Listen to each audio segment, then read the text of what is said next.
Hello and welcome back, guys. We are here for match 3 with Esper Control. I have some unfortunate news. The audio of the previous recording was not usable. In fact, I have switched to these little skull candy cheapo headphones with the mic because they actually are giving me better audio than the gaming headset that I got for like 15 bucks. I guess you get what you pay for. But anyways, so I'm going to be doing a playthrough for this video. Hopefully that doesn't bother you too much, or perhaps you even prefer it. And if that's the case, then let me know in the comments, and maybe I can do more videos like this. But we're going to be going kind of play-by-play through the replay of the match, and I will describe the decision-making process in the video here. And yeah, so let me know what you think of these videos, and I will see you guys for Game 1. Alright, so we are here for Game 1, and clearly we are on the draw, which is a little bit unfortunate, but we'll make it do here. And we are greeted with a very unkeepable hand here for our first game of course, having just Swamp and Field Ruin, the two worst lands in the deck, already in our opening hand. Yeah, that's definitely going to be a mulligan, so we're going to throw that one back. Our opponent keeps their 7, worth noting. And we are greeted with the following card, 6-card hand after we put one back. And honestly, this hand's not that much better. We're probably going to be leading on tap Mystic Sanctuary here, and we're not really doing anything until perhaps we cycle a Shark Typhoon for 0 on turn 2, which is not super impressive, but I mean, we can't afford to go down to 5 cards, as we do need our resources here, and this hand does have plenty of lands, so we are going to keep this. And here we'll bottom one of the 2 Esper Charms, as only one of that effect is most likely going to be enough for the early game here. Cryptic Command might be crucial in buying us an extra turn, or serving as a point of interaction here, so we're banking on Cryptic Command being powerful here. And our opponent shocks Watery Grave, casts Engineered Explosives on 0, and passes. That's a very curious play. Whenever you see a deck with both Watery Grave and Mainboard Engineered Explosives, especially if they just throw it out on 0, you immediately know your opponent's on some sort of artifact deck. I'm actually expecting Thopter Foundry here, and yeah, we'll just have to see exactly what flavor of artifact deck our opponent happens to be playing. They repeal their Explosives on 0 to cycle this one, get it out of their hand, and draw a card here. Makes sense. They see us playing a tap Mystic Sanctuary, so they know there's likely no good repeal targets on our side of the battlefield. We see a recast of the Explosives on 0, a Fetch Shock, and an Emry Lurker of the Loch. So this one is a problem now, since we don't have a removal spell. Hopefully we could draw one soon. At least they don't have anything noteworthy to recur with Emry. They do mill over a Monastery Mentor in addition to a Soul Guide Lantern here. The Mentor is good for information's purposes, to get an idea of what our opponent is doing here. And the Soul Guide Lantern, though it's a little expensive for the effect, is something that our opponent can recur with Emry in order to get a repeated source of card draw. Not the most efficient, so maybe not necessarily a problem yet, but this Emry could definitely serve a problem going long. Of course, we just top deck another land here, so we're going to go ahead and play out a fetch land here to try to thin our deck and set up for being able to potentially cast Esper Charm or Supreme Verdict earlier rather than later. Of course, we have to play out and fetch Shock our Flooded Strand if we are intending on casting Esper Charm this upcoming turn, and do draw the requisite colored source to do so. So we have no choice but to fetch Shock here, I think. Our opponent plays a main phase, Thought Scour on themselves, plays a land, Emry's back the Soul Guide Lantern that we were talking about before, and casts Unearth to return their Monastery Mentor to the battlefield. A turn 3 Monastery Mentor on the play when we have no points of interaction is pretty good, I must say. We're probably going to end up losing here. We'll see how it goes. So our opponent did, in fact, cast their Soul Guide Lantern here, getting a Monk, of course, and they're going to, looks like, target their own Polluted Delta here to exile, which is interesting. I guess we don't have a graveyard here, do we? No. Not yet. We haven't fetched yet, so they do have to target something. They target their Delta, of course. Their Delta gets exiled, and yeah, that's their turn. And admittedly, it's a pretty impressive turn. They already got some card advantage with their Emry. They have a Mentor in play. Things are looking pretty bad. Of course, we're just going to fetch Shock here, getting a Hallowed Fountain to set up for a potential Supreme Verdict down the line, as that's going to be our cleanest answer to our opponent's battlefield at this point. and we have no choice but to make the pitiful play of cycle Shark Typhoon for 0. And we do draw a Fatal Push, but no way to revolt it just yet. I suppose we can activate Field Rune to do that. So we'll see what we draw. Spell Snare. Okay, so now, I mean, obviously we just have to get this Monastery Mentor out of play, so the play is going to be to Field of Ruin our opponent's Black Source, and throw a Fatal Push at our opponent's Monastery Mentor, hoping they don't have Metallic Rebuke. We're Hail Marrying this Fatal Push out into the open. It resolves. That's good news, but we still have to face down our opponent's Emery. So it's still looking difficult here, and our opponent plays the following card. Erayo Soratami Ascendant. This is not one that I was familiar with. I have seen it maybe once or twice, but I definitely didn't know what this card did upon its cast. It's a 1/1 flyer, and it transforms or flips on the 4th spell casting of the turn. And on the flip side, it just becomes an enchantment, no longer a creature, and it says, whenever an opponent casts their first spell each turn, counter that spell. Yikes. Okay. Well, I mean, this is resolving. We'll see if our opponent can flip their Erayo here. They repeal their Engineered Explosives on 0. They recast Soul Guide Lantern and play their Explosives on 0 here. And they do manage to flip their Erayo, so now we're facing down an enchantment that counters the first spell that we cast each turn. Already looking pretty difficult to beat at this point, possibly worth conceding, but we could potentially have a line where our opponent casts a 2-drop, we Spell Snare it, and then we Esper Draw to deal with the enchantment, and are still technically in the game, so we're not conceding here just yet, as we take our 4 damage here. We draw a land, not really ideal. We set up for this Spell Snare plus Esper Charm line. Our opponent fetches Flooded Strand, and casts Teferi Time Raveler. Now, we can't actually even get the Spell Snare out of our hand, since this Teferi is resolving. We can't Cryptic the Teferi, as the Cryptic would get countered by our opponent's enchantment here. So, yeah, at this point, we're just going to pack it up and go to Game 2. So I will see you guys for the sideboarding for Game 2. Alright, guys, so here we are with the sideboarding. We didn't see too much. We did see Erayo, which I will admit in this particular bout of sideboarding, maybe I ignored just a little too much, but we'll see how the game plays out as we have brought in these 7 cards and taken out these 7 cards. So, of course, we're going to bring in Dispel to fight our potential counter magic on the other side.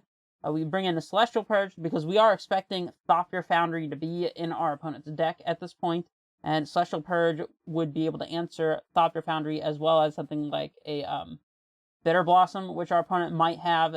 You always have to kind of suspect those sorts of cards so that you don't just get punked out by them. We bring in 2 copies of Mystical Dispute, as it's obviously going to be great against all of our opponent's blue spells, especially Teferi Time Raveler.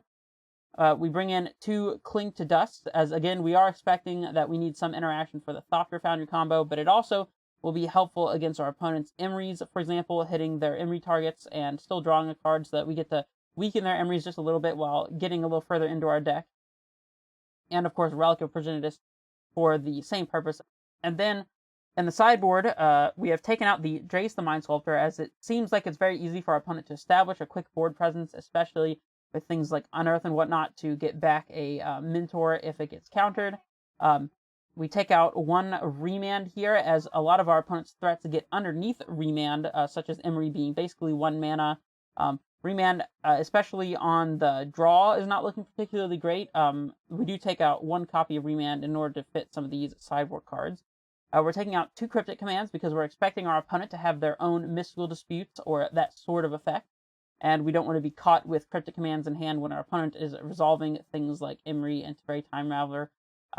It's worth noting that it is also possible that our opponent has access to Urza here, so perhaps there's a stronger argument for keeping Remand, but we'll see.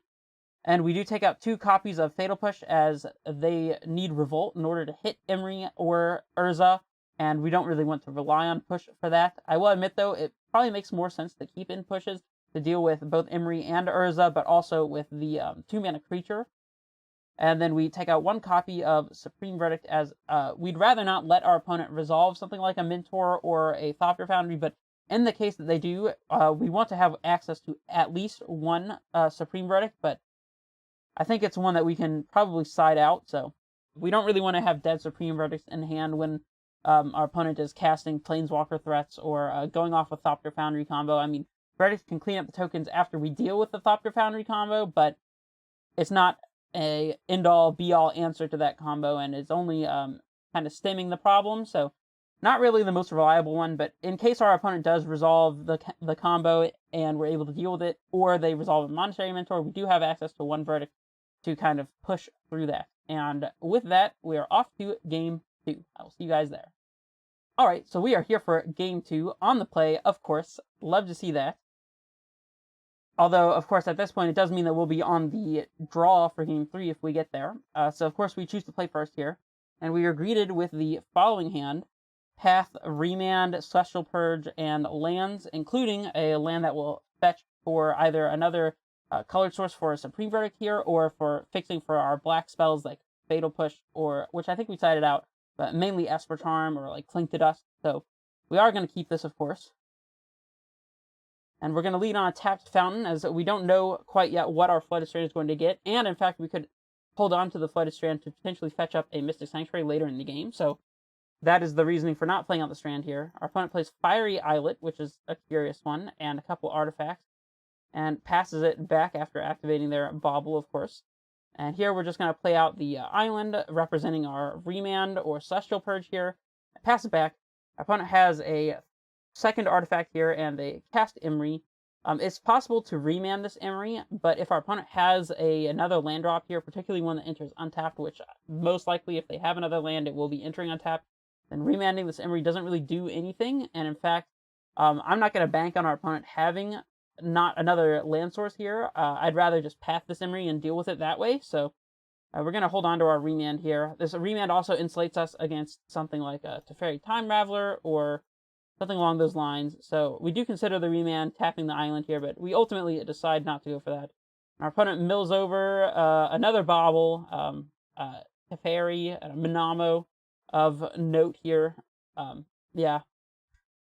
And we'll see if they have the other land drop. They draw a card with their Spell Bomb, and they pass it back. So they do not have another land drop here. That said, if we let them keep the Emery, they're going to start looping things like Bauble or Spell Bomb, so they get to draw cards towards that land anyways. And again, especially in a control deck that aims to go very long in the game, I don't like to make any assumptions that my opponent will not be hitting land drops, as we're taking the game so long, they're going to find their lands eventually anyways. So we're going to pretend like our opponent isn't really stuck on mana here and just deal with the threat. So we throw out this Path to Exile here. They get their basic swamp, and we untap to our turn. So now we're seeing an additional fourth color here, but they did search for a swamp, which is interesting. I wonder if that has any significance. And of course, we'll see it later. We do draw and play Celestial Colonnade here, as, again, there's no reason to use our fetch land here, and we're still representing these two interaction spells. And now we see the reason why our opponent searched for a basic swamp. They go and cast a Thoughtseize. And of course, there's no point in responding to this Thoughtseize. We could remand it, but again, that plays into them just having like a Watery Grave or something and just recasting it, and then they get to see whatever card we drew from the remand in addition to the other cards in our hand. Plus, it would mean that we can't interact this turn if they do play something like a Thopter Foundry. So here, if we let the Thoughtseize resolve, we're still holding up Celestial Purge for a Thopter Foundry, and that's assuming they take the remand off of the Thoughtseize. And if they take something else, then we still have remand up. So we're just going to go ahead and let this resolve, of course. Our opponent takes their 2 life, and they do choose the Cryptic Command. So clearly it was correct not to remand this Thoughtseize in this situation, I think. And they pass it back. So we probably could have remanded the Thoughtseize and gotten away with it, but who knows if that would have been a worthwhile play. We're going to untap here, and we draw Clink to Dust. So we're going to play a Field of Ruin here so that we can get our opponent's Fiery Islet before they have the chance to activate it.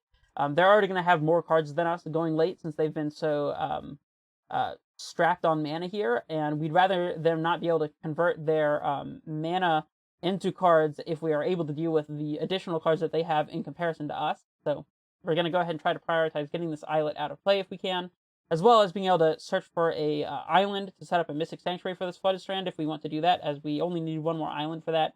or to get a black source to cast this Cling to Dust if we so desire it. So, not to mention that this is probably the best time to be activating Field of Ruin, as even if we do so, we can still cast Remand, and our opponent is unlikely to be able to recast the spell that they cast off their Remand, even though, I mean, the spells that really matter here, like, we couldn't Remand an Emery, for example, most likely, but if they wanted to just play land and a 3-fairy, we can Field of Ruin them and then Remand the 3-fairy if we decide to do that, so. Our opponent casts a Thoughtseize here, and, of course, we can't respond here. Hold on. A lot just happened. There's no way for me to back it up either. I wish that Magic Online would add that feature to the game replays, but I'll just briefly explain what happened here. Our opponent casts a Thoughtseize, and we have, again, Remand or Celestial Purge up. At this point, we haven't tapped our 2 mana to activate Field of Ruin just yet, and if we decide to Remand the Thoughtseize, again, they can just play land and Thoughtseize again, so there's not really a point in doing that, and it also would leave us unable to answer something like a Thopter Foundry. If they take the Purge, then we still get to keep up Remand for like a 3-fairy or something along those lines, so we just, again, choose to let Thoughtseize resolve. And then they play a fetch land, Flooded Strand, and go to crack it, and we don't want to give them access to an additional land to crack their Fiery Islet here, if that's what they're going for. They're probably not, but it doesn't really hurt us, as we're still going to be holding up Celestial Purge and or Cling to Dust here anyways, so we just go ahead and go for the Field of Ruin on their Fiery Islet while they go to search with this Flooded Strand. And of course, we're going to get our basic Swamp here, so we can go ahead and cast our Cling to Dust and try to find some more action here. And our opponent resolves their Flooded Strand here, getting a white source, and casts Erayo, the 2-mana creature, coming back once again. Whenever the 4th spell of a turn is cast, it flips. Yeah, we can't do anything about this. We're going to go ahead and cast Cling to Dust in response, in case this thing would trigger Erayo here. And we hit a Bobble, since that is the most relevant target for a Emery or something along those lines, if that does resolve. And we also could have drawn a Spell Snare here. We didn't, but that's another reason to Cling in response. And the Erayo resolves, and our opponent has the 4th spell of the turn here, Soul Guide Lantern, allowing them to flip this into the enchantment. So now we're in a lot of trouble. Not much we can do about it, though. They exile our Cling to Dust with the Soul Guide trigger, and we top deck a land. And yeah, I mean, we're in a bad spot here. Our opponent's at 10, so it is possible for us to start clocking them with Colonnade at this point. That's pretty much our only out. We can't control the game when our opponent gets a free counterspell every turn, so our only hope here is basically to kill them with Colonnade before they get anything going.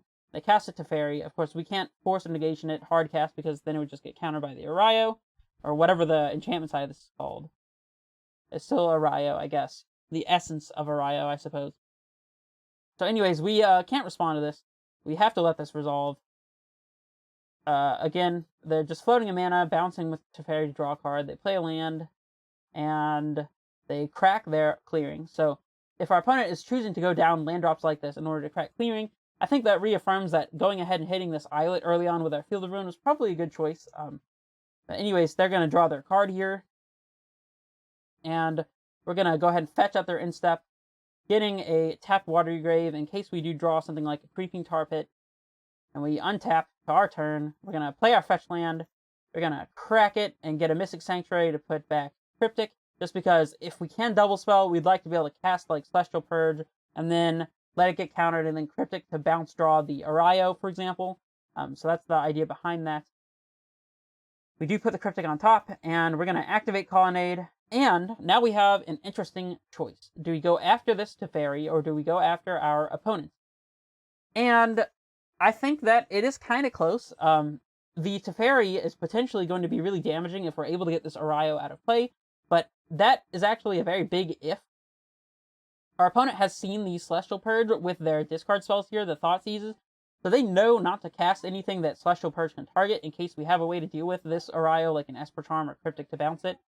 So that's just never going to happen. And with this Erayo in play, like I said, we basically can't control the game to any capacity. Our opponent has infinitely more cards than us, basically, and that's not really going to be our line to win this game. So instead, we choose to go completely off of the control route and just go straight for our opponent's life total here.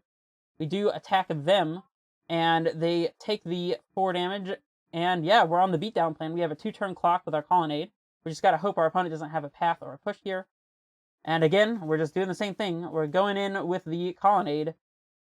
No fear of removal spells here. And again, we're, like I said, ignoring this Teferi, going straight for the face, saying you have 2 turns to answer this colonnade, and if you don't, you will die. And again, they take the 4 damage. They're at 2, so it's looking like our colonnade could go the distance as we draw our cryptic command that we put on top here. We see a fetch from our opponent, tap land, and nothing, which is something we love to see. Our opponent's at 1, but that's not any different than 2 when it comes to Celestial Colonnade, or even a Snapcaster Mage, like, kind of beat strategy, so that's probably a good fetch from our opponent. They're gonna plus Teferi, and they have a 1/1 flyer, Erayo, to block here. That's their plan here. This is how they're surviving this game so far. And we untap. We activate this colonnade here and go ham straight at our opponent's face, saying, I don't care if you block with this Erayo, we'll just keep doing this every turn until either you die or until you kill this colonnade. And when they kill the colonnade, we'll concede, and otherwise we may win the game this way. And this is our best route to victory. So we attack. Our opponent commits the block, and they have an effect before damage. I wonder if you have seen this one coming. I didn't. Repeal, targeting their Erayo to bounce it to their hand and draw a card. So they get to stave off 1 additional turn with this Erayo by nature of recasting it and blocking again. And you might say, oh, well, we could have fought over this with force negation, right? Well, unfortunately, that is not the case. Not only because it was our own turn, but also because with Teferi in play, we can't actually use these forces to counter anything because we can't respond. So there are multiple reasons why we couldn't defend ourselves there. And yeah, our opponent pluses their Teferi. They recommit this Erayo, and they pass it back. And at this point, you guys already know the plan. Colonnade into the air. This beautiful little stockade of rocks here coming in to destroy our opponent's life total, if at all possible. We're going to attack. Our opponent, again, blocks with the Erayo, and we get it out of play. Perfect, perfect. Our opponent goes to their turn. They float a mana and bounce their mana rock, their Mox Amber here with Teferi, of course, because it's going to draw them a card and allow them to see if they can get one more look at killing this colonnade. They Thought Scour themselves, finding the Fiery Islet, presumably, which they play. They crack and draw again. And they play yet another Erayo. Our opponent is finding a way to gain some more turns here, but at least it's not answering our colonnade, but only delaying the inevitability of our colonnade killing them. So we draw a land, which is fine. We'll play it. And we activate our colonnade. We get into the red zone. Again, ignoring this Teferi. This one doesn't matter. Hasn't mattered for a while. Right at the face. They block with the Erayo and go back to their turn. They draw their card. Cast a Thoughtseize for the information of what's in our hand, and concede. Yep, that's right. We won this game just by activating Colonnade for like 5-6 turns straight, so that's pretty cool. Anyways, we've learned a little bit more about our opponent's deck. We haven't seen any Thopter Foundry combo pieces. We haven't seen any Urzas or anything like that. Surely if our opponent had ever drawn one, they would have cast it with their mana situation here, and yeah, and we also see multiple copies of Erayo. In fact, I believe, let's see, that's 1, 2, 2 plus the 1 in play 3. So our opponent is definitely full on this Erayo plan, trying to lock us out by stopping us from casting spells. And so that is going to inform our decision for sideboarding for game 3, which I will see you for very shortly. Alright guys, so we are back here for the sideboarding for round 3, or not round 3, game 3 here. And there's been quite a significant amount of changes to the deck. Again, just in relation to our main board and sideboard, we now have these 6 cards from our sideboard brought in, and these 6 cards from our main board taken out. But you'll see actually that there are more changes than just that. In fact, we've left the Celestial Purge and the Dispel here in the sideboard in lieu of the Remand that we had taken out before, and some Fatal Pushes here. And in fact, we are bringing in the 3rd Fatal Push, because we have lost a few too many times, almost, to this Erayo, and we see Emery. We know our opponent has threats that Fatal Push and Path to Exile can hit, and we just absolutely cannot let Erayo flip. In fact, in response to the 4th cast, we can go ahead and Fatal Push or Path an Erayo in order to get out of play, even if our opponent does get to their 4th spell for that turn. So we absolutely need to have answers to those creatures that our opponent can have. The Fatal Pushes and Paths, by the way, also do hit our opponent's Monastery Mentors, which is relevant for sure. And they seem to be heavy on 3-drops that really matter, like 3 Fairy and Monastery Mentor and things along those lines.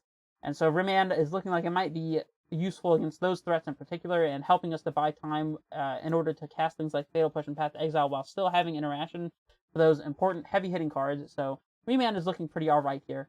And we are still having these Cling to Dust and Relic of Progenitus in order to deal with our opponent's Emery. If it does resolve before we can deal with it. And we're also taking out a couple of cards here.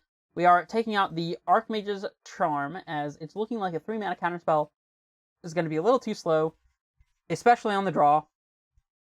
And this game's not really about card advantage as much as it is about maintaining board control, and so the draw 2 cards mode of Archmage's Charm not looking the terribly most impactful here. We are boarding out 1 Esper Charm as well, despite the fact that it can destroy an Erayo enchantment. Of course, if we were to try to go for that as the first spell that we cast to try to destroy our opponent's Erayo enchantment, then it would just counter our Esper Charm. So we have to have 2 things in order to make our Esper Charm live for doing that, which is a little bit of a liability, in my opinion. And yeah, so we... Oh, the other thing is the discard mode of Esper Charm is also not going to be particularly relevant here, because our opponent is playing their most important cards very early on, before we're going to get the chance to cast Esper Charm on discard mode, and that's going to include things like playing a turn 2 or turn 1 Emery. It's going to include things like a turn 2 Erayo or a turn 3 Teferi Time Raveler, since we are on the draw. Those are things that our opponent will get into play before we ever get the chance to cast this Esper Charm, in which case we'd rather not have Esper Charm gumming up our hand, as we will need things like Remand or Logic Knot in order to deal with our opponent's 3 Fairies or Mystical Dispute, for example. We'd rather have those kinds of, or even Fatal Push to deal with our opponent's Erayos and Emerys. We'd rather have that in our hand than Esper Charms and Archmage's Charms just clogging up the way. And the other ones we still have sided out for the same reason. Jace is looking like we probably can't tap out to commit it. Although I have to admit, after seeing Game 2, maybe Jace isn't the worst, but still. And we're taking out 2 Cryptics, just in case our opponent does have interaction. And the 1 Verdict is still gone. Yeah, that's about it. Yeah, I will see you guys for Game 3. One thing I do want to note right here is that this is not a matchup I've ever played before, and maybe I should be siding out Force Negation since our opponent has Thoughtseize. Maybe we should be siding out Remands. Maybe we're overboard on removal here. I have no clue. Maybe Cling to Dust is not impactful enough. Maybe that one shouldn't even be in the deck at the moment. Maybe it's better to have things like Dispel or Esper Charm or even the Supreme Verdict or the Jace. I have no clue how to sideboard for this matchup. Let me know what it is that you would do for this matchup, seeing what you have of our opponent's deck. And yeah, I will see you guys for the final game here. Let's see how it goes. Alright guys, we are here for Game 3, on the draw, of course. And yeah, let's see what we can make of this game. They, of course, choose to play first.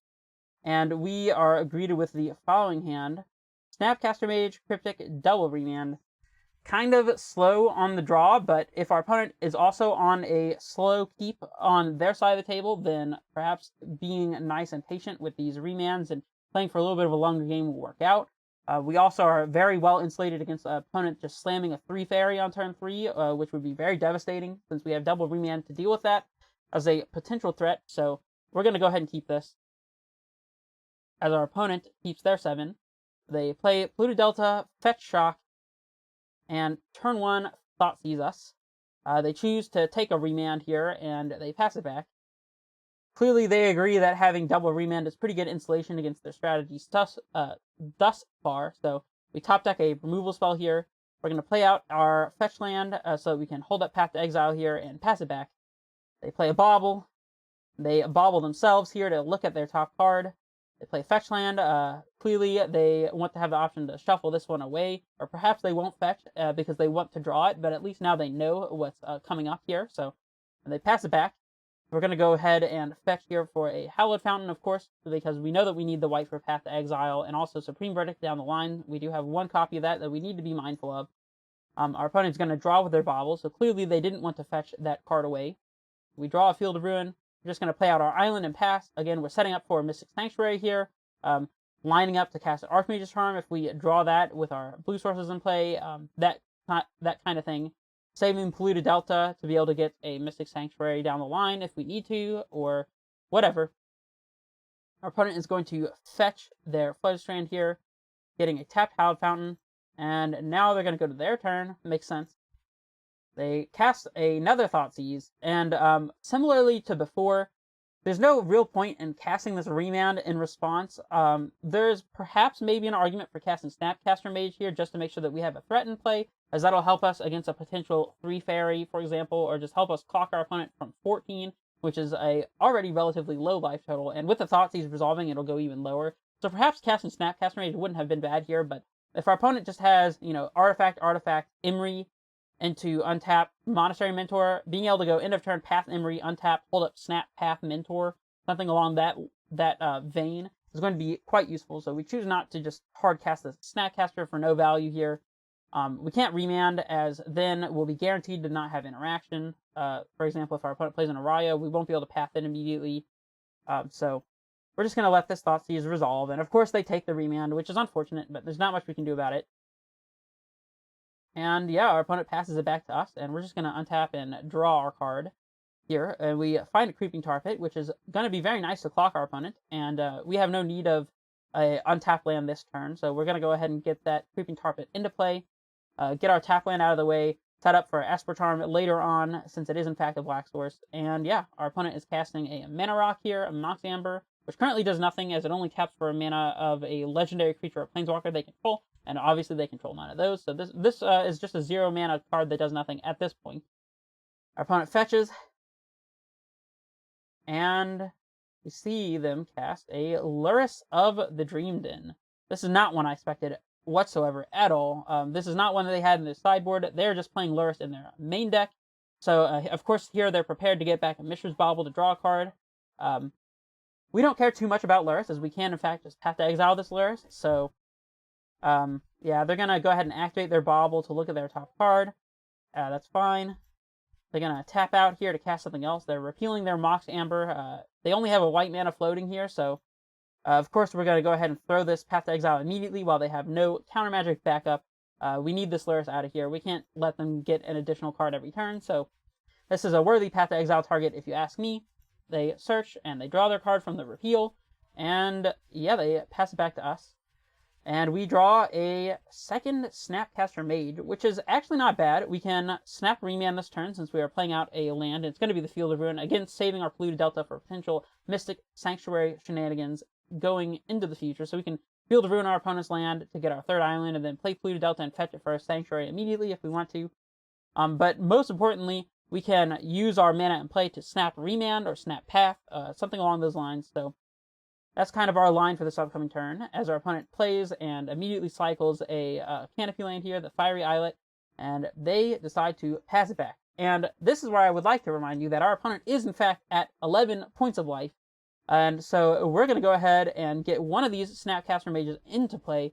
We do know that our opponent has things like Soul Guide, Lantern, possibly things like Nihil Spellbomb or Relic of Progenitus. Probably not Relic, but if they had something like Nihil Spellbomb, that wouldn't surprise me. We can't play around our Snapcasters being live all the time, and our opponent seems to be stuck on things to do. They don't seem to have anything they're willing to cast into our open mana, and we're probably just going to be holding up our mana to cast this Cryptic Command anyways. So let's just go ahead and get a body into play. We're going to target Path, as there is some consideration to pathing our Snap to get ahead on lands here, but ultimately we decide it's better to have the threat in play, as we draw Shark Typhoon to help add to our pressure here. That one's a fantastic addition to our crew. We're going to go ahead and swing in with a Snapcaster Mage, put our opponent to 9, and pass it back to them, holding up interaction or a Cycle Shark Typhoon for a 3/3 flyer. definitely interesting. Our opponent plays an Erayo here, the 2-mana 1/1 once again.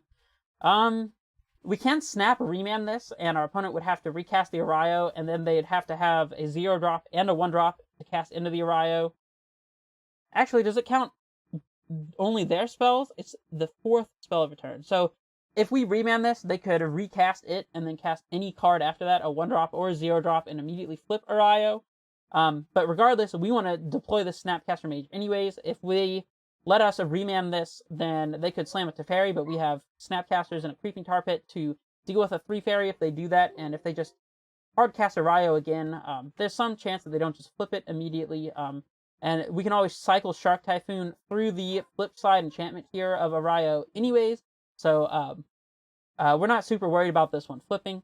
So we do deploy our Snapcaster Mage here, and unfortunately, we make the unfortunate misclick of allowing the Erayo to resolve with our remand still uncast from the graveyard here, which is a shame. We would like to be able to get this card in our hand. Our opponent goes to cast a 0-drop, and of course, our opponent is only doing this because they already have a 4th spell to trigger this Erayo anyways, and I mean, I just have ultimate confidence in that, and this is a perfect opportunity to go ahead and get our remand out. If they cast this Mox Amber and choose to just pass, then we lose a card, our remand here, of course. Again, they're probably going to cast something anyways, but we just need to guarantee that we get this card out of this remand, so our snap was not for naught. So we are going to let this go and remand the spell they cast after this Mox Amber to flip the Erayo here. And it's a 0-drop, they can recast it anyways, but there's absolutely no reason not to, especially since the Erayo will just counter our remand. So we go ahead and cycle this remand. And yeah, our opponent has a Monastery Mentor, a Minamo, and the same Mox Amber that they had before. Now they have a bit of a board state, but they only have 1 card left in hand, so things are not entirely lost here as we fetch for a tap land. And yeah, so our opponent has both of these creatures with prowess out. If we were to attack with both Snapcaster Mages and they had like a Thought Scour or something to cast, they would just eat up one of our Snapcaster Mages and trade their monk and take no damage. But to be honest, we are going to be able to clock them with Tar Pit and a Shark token anyways, and especially since Monastery Mentor is very good as the game goes longer, we just need to press our advantage and try to kill them as fast as possible before this Mentor takes over. So we're going to go ahead and get this land out to cycle our Shark Typhoon for a max value and swing in with both Snapcaster Mages. We're daring them to have a spell, and if they don't, then we just get a free 2 damage in. And of course, our opponent blocks and trades with this monk and takes the 2 damage, which leaves them dead to a Shark for 4, plus attacking with Creeping Tar Pit, neither of which can be blocked by Mentor or his tokens. So we're setting up for the kill here, and we'll just see if our opponent does anything to prevent it. They attack with their Mentor, which is interesting. I guess they're planning on making some tokens anyways to block the Snapcaster Mage, so they gotta clock us just like we gotta clock them. And they cast a second Mentor, which usually would be insanely good against us, but we actually don't care about that one at all. They cast a third Mentor. That's even worse than the second one. They have no cards in hand, no blockers for Tar Pit or the Shark, so we're going to go ahead and cycle our Shark Typhoon here, make a 4/4 attacker, and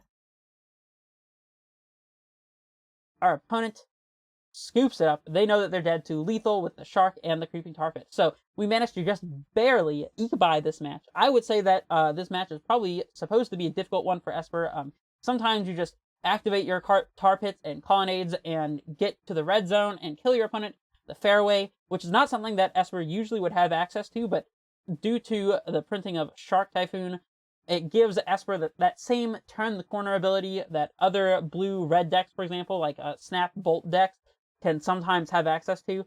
Since we're going late enough to activate Tar Pit is exceptionally good at clocking your opponent for very cheap. Sorry about that, guys. My laptop actually just died there for a second. But anyways, as I was saying, Creeping Tar Pit is very adept at clocking your opponent for the cheap, and so with the addition of Shark Typhoon and a couple Snapcaster Mages and Creeping Tar Pit, it is possible to turn the corner as we did in that last game. So anyways, that was the match. Let me know what you think about it, and also let me know what you think about this style of video. It's usually not my preference, but to be honest, I've warmed up to it a little bit, and yeah, I'm curious to hear your opinions on that. And your opinions on the match. And yeah, this has probably already been long enough, so I will see you guys for match 4 here with Esper Control in the next video. This is Redface Menace, signing off.